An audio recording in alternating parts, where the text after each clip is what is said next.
Hello বন্ধুরা, আমি তোমাদের সামনে আজ নিচ্ছি সত্যপেক্ষ ও সত্য সারণী। এর আগের দিন তোমাদের সত্যপেক্ষ ও সত্য সারণী সম্পর্কে ডিটেলস বলেছি। যেমন বলেছিলাম সত্যপেক্ষ বচন কাকে বলে, বলা হয়েছিল। আবারও বলছি, যে বচনের সত্যমূল্য তার অঙ্গ বচনের সত্যমূল্যের উপর নির্ভর করে তাকে সত্যপেক্ষক বচন বলে। উদাহরণ দিয়ে দিয়েছিলাম এটা। এরপর সে বচন সম্পর্কে বলেছিলাম, প্রাকল্পিক বচন বলেছিলাম। প্রাকল্পিক বচনে যদি তাহলে থাকে তাহলে হয়ে যাবে এটা প্রাকল্পিক বচন। আর ওখানে কি বলেছিলাম, ওর নাল বলেছিলাম। বৈকল্পিক বচন অথবা, আর না তো হয় না হয় শর্ত থাকলে হবে। এরপর আসছে সংযোগিক বচন এবং কিন্তু বলেছিলাম থাকলে দ্বিপ্রাকল্পিক বচন। প্রাকৃতিক বচনে বলেছিলাম চিহ্ন নাল, যদি তাহলে থাকে তাহলে নাল। আর বৈকল্পিক বচনে বলেছিলাম অথবা, না তো হয় না হয় যদি থাকে তাহলে হবে ভেল। সংযোগিক বচনে বলেছিলাম ডট এবং ও কিন্তু যদি থাকে। দ্বিপ্রাকল্পিকে বলেছিলাম থ্রিবার, যদি এবং কেবল যদি থাকে। প্রাতিকল্পিক বা নিষেধক বচন এখানে বলেছিলাম ক্রাল, না বা এমন নয় যে রাম আসবে না, নেই না নয় এসব থাকলে। যদি বৃষ্টি হয় তাহলে কাদা হবে, এটা প্রাকল্পিক বচনের উদাহরণ বলেছিলাম। এর একটা সাংকেতিক রূপ, এবার আসে সাংকেতিক রূপ যদি বলে, এর একদিন বলে দিয়েছিলাম যে যদি বৃষ্টি হয় তাহলে কাদা হবে, এর সাংকেতিক রূপ বের করো। তো এর সাংকেতিক রূপ বলতে হবে, এখানে যদি তাহলে আছে, তো যদি তাহলে থাকে লিখতে হবে তোমাদের। এরকমই কোশ্চেন দিবে, অ্যান্সারে লিখতে হবে। এইটুকু লেখার জন্য দুই পাবা তোমরা। লিখতে হবে ধরা যাক বৃষ্টি হয়, এটা লিখবা বৃষ্টি হয়। বৃষ্টি হয় মানে কি, পি আর কিউ। পি মানে পূর্বগো, মানে আগে যেটা হচ্ছে, আর কিউ মানে পর, মানে পরে হচ্ছে। তো পি এখানে লিখবো ধরা যাক বৃষ্টি হয়, দিয়ে বৃষ্টি হয় বদলে আমরা বৃষ্টি হয়কে পি ধরে নিয়েছি, তাই এখানে দাগ দিয়ে পি। এবার তার নিচে কাদা হবে, তাহলে কি বৃষ্টি হয় কাদা হবে, এ দুটো একটা অঙ্গ বচন বোঝা যাচ্ছে। এটা সিম্বল, এগুলো সিম্বলের মাধ্যমে বোঝাতে হবে, মানে সাংকেতিক রূপ বের করতে হবে আমাদের।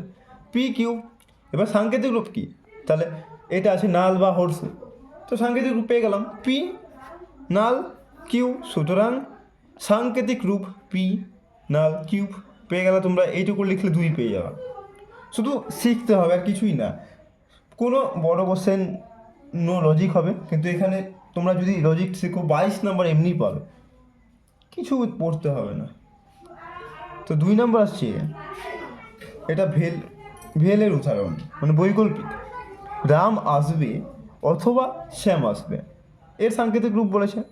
কোনো ভেল বলে দেবে না, কোশ্চেন দিয়ে দেবে রাম আসবে অথবা শ্যাম আসবে, এর সাংকেতিক রূপ বের করো। তোমাকে আগে বুঝতে হবে এখানে ভেল হবে না নাল হবে না হর্ষু হবে না ডট হবে না থ্রিবার হবে। বুঝে যদি ভেল হয় তাহলে ভেল চিহ্ন হবে, যদি নাল হয় নাল চিহ্ন হবে। তো এখানে ভেল চিহ্ন আছে, তাহলে ধরা যাক রাম আসবে, এটা একটা বচন অঙ্গ বচন পি, শ্যাম আসবে এর অঙ্গ বচন কিউ।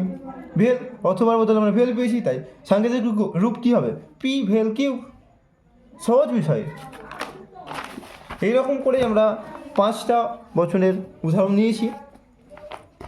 রাম আসবে কিন্তু শ্যাম আসবে না, এটা কি, এটা হচ্ছে সংযোগিক বচনের উদাহরণ। সংযোগী বচন দেখো তোমাদের দেখিয়ে দিয়েছিলাম, এর আগে বলেও দিয়েছি, বোঝানো আছে এর আগের ক্লাসে বিস্তারিত, তাও এখন বলছি। রাম আসবে, রাম আসবে কিন্তু শ্যাম আসবে না।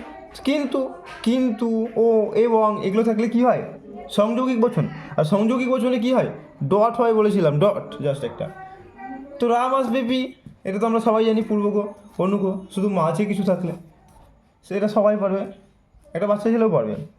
রাম আসবে পি, শ্যাম আসবে কিউ ধরে নিলাম। আর সাংকেতিক রূপ কী হবে ডট, তাহলে কিছুই না, সাংকেতিক রূপ লিখে P dot Q, P dot কাল কিউ। কিন্তু এখানে তোমাদের একটা বড় সমস্যা দেখা যাবে যে স্যার পি কিউব আছে তো ডট আছে, কিন্তু ওটা করলে হবে না। এখানে যে নাটা আছে আমরা সূত্রে দেখেছি, না এমন নয় যে নয়, এগুলো থাকলে কি হয়, ক্রাল হয়। দেখবে তোমাদের দেখিয়েছিলাম এর আগে সূত্রে, এই দেখো না এমন নয় যে নেই, এগুলো থাকলে ক্রাল হয়। কি বলে দিয়েছিলাম এগুলোর, এইখানে দেখিয়েছিলাম, এগুলো থাকলে ক্রাল হয়, এটা ক্রাল। তো এখানেও সেম হবে, এখানে তো পি আছে, পি এর জায়গায় পি বললাম, এখানে আমরা ডট পেয়েছি, কিন্তু বদলে ডট, কিন্তু দিলাম, এখানে কিউব আছে, কিউ পেলাম, না আছে, নালের বদলে কিউ হয়, মানে নালের বদলে এটা হবে। কিন্তু কখনোই কাল পরে হয় না, কাল সবসময় আগে হবে।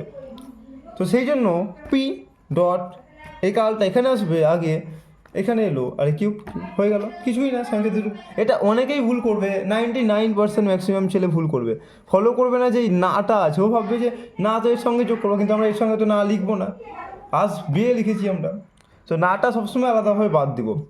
এইভাবে এর এই সাংকেতিক রূপ এটা হবে। তো এই সাংকেতিক রূপ যদি বলা হয় যে কী কী বচনের মধ্যে পেলাম আমরা, তো এটা এক হচ্ছে সংযৌগিক বচন, আর এক হচ্ছে নিষেধক বচন বা প্রাতিভাষিকল্পিক বচন। এরপর আসছে রাম আসবে যদি এবং কেবল যদি শ্যাম আসে। এটা কিসের?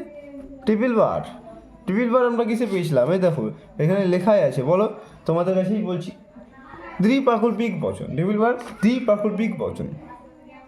তো এবার দ্বিপ্রাকল্পিক বচন, ওখানে কোনো বচন লেখা থাকবে না, তোমাদের আগেই বলে দেবে যে রাম আসবে, কিন্তু শ্যাম আসবে না, এর সাংকেতিক রূপ ঠিকভাবেই ওই রকমইভাবেই এখানেও দিবে, রাম আসবে যদি এবং কেবল যদি শ্যাম আসে, এর সাংকেতিক রূপ বের করো। এটাই কোশ্চেন, এখান থেকে একটা 2 মার্কের কোশ্চেন আসবেই, 5টার মধ্যে একটা দুই দিবেই, আর একটা সংজ্ঞামূলক কোশ্চেন দেবে তোমাদের। তো আমরা সংজ্ঞামূলক কোশ্চেন পড়বো না, সংজ্ঞামূলক কোশ্চেন মুখস্থ করা যায়, আমরা মুখস্থ করবো না, আমরা জাস্ট একটু বুদ্ধির মাধ্যমে করবো, তাহলে কি এমনি 2 পাওয়া যাবে, আর সংজ্ঞা মুখস্থ হবে, 10-12টা পড়তে হবে, কোনটা আসবে সেটা এবার বোঝা যাবে না, এগুলো কি প্র্যাকটিস করলেই যাই আসুক পারা যাবে। শ্যাম আসবে পি,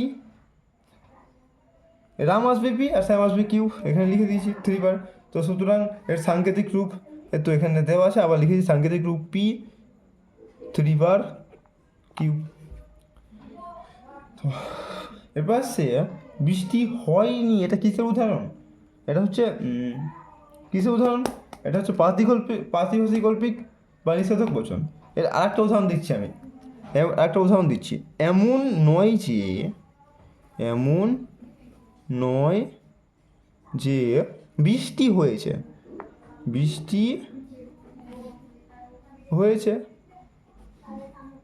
তো এমন নয় যে পেয়েছি আমরা, এমন নয় যে জন্য কী বলেছিলাম, কাল, বৃষ্টি হয়েছে জন্য পি, তাহলে এর অ্যান্সার সাংকেতিক রূপ হবে পি, কাল পি। কারণ এর তো কিউ নেই, তোমরা বলছো স্যার এখানে কিউ কেন নেই? তো একটাই তো শব্দ আছে, দুটো কি বচন আছে? বৃষ্টি হয় একটাই বচন, বৃষ্টি হয়েছে একটাই বচন। এবার এমন নয় যে রাম ঘাস কাটতে যায়নি, এই একটা বচন আছে, সেজন্য একটাই, তাই পি ধরে নিতে হবে। এইটুকু করলেই ভাবো তোমরা 2 মার্কস পেয়ে যাবে। তোমরা সংজ্ঞা কেন পড়বো? এগুলোই করবো, যারা বুদ্ধিমান তারা এগুলোই করবে। এবার ভাবো তোমরা কোনটা বুদ্ধিমান নাকি কি। তো এবার তোমরা সাংকেতিক রূপ শিখে গেলে, এবার তোমাদের সেখান থেকে 2 চলে আসবে। এবার মেন জিনিস শিখেছি সত্তা সারণী, এখান থেকে আসবে 3 মার্ক। সত্যাপেক্ষক শিখলে, এবার সত্তা সারণীটা একটু যদিও কঠিন, তবে বুঝে গেলে সহজ। আমি যা বলবো, যেই মতন বলবো সেই মতন বুঝলেই সহজ, এনাফ। তো এই যে সত্তা সারণী, এর কি আমরা একটু আগে করলাম 5টা বচন, প্রাকল্পিক বচন, বৈকল্পিক বচন, সংযোগিক বচন, দ্বিপ্রাকল্পিক বচন, প্রাতিভাষিকল্পিক বা নিষেধক বচন। এই 5টা বচনের সত্য মূল্য বের করতে হবে। যদি কীরকম সত্য মূল্য, ধরো এই পি এটা সত্য, এটা মিথ্যা, এটা হচ্ছে কিউ, তো মিথ্যা, এরকম করেই প্রাতিভাষিকল্পিক বা প্রাকল্পিক বচনে ওই পূর্বগ সত্য হলো আর অনুগ সত্য হলো, তাহলে এর কী হবে? সত্য হবে। যদি পূর্বগ সত্য হয়, অনুগ মিথ্যা হয়, তাহলে ফলস হবে। বোঝা গেল? যদি পূর্বগ এফ হয়, অনুগ টি হয়, তাও টি হবে। যদি দুটোই এফ হয়, তাও টি হবে। সুতরাং এখানে মনে রাখতে হবে, এটা সূত্র, এটা মনে রাখতেই হবে, এটা জাস্ট এটা মনে রাখলেই হয়ে গেল। এটা অঙ্ক, পুরো অঙ্কের মতন, সূত্র মনে রাখলেই হয়ে গেল। লজিক এমনই জিনিস। এখানে আমি মনে করব একটা জিনিস, যে প্রাকল্পিক বচন যদি থাকে, তো সবসময় মনে করতে হবে যে টি আর এফ যদি থাকে, মানে টি এফ থাকলেই মিথ্যা, বাদ বাকি সবই সত্য। এরকম করে মনে করলে মানে পুরো ক্লিয়ার হয়ে যাবে। এরপরে আসছে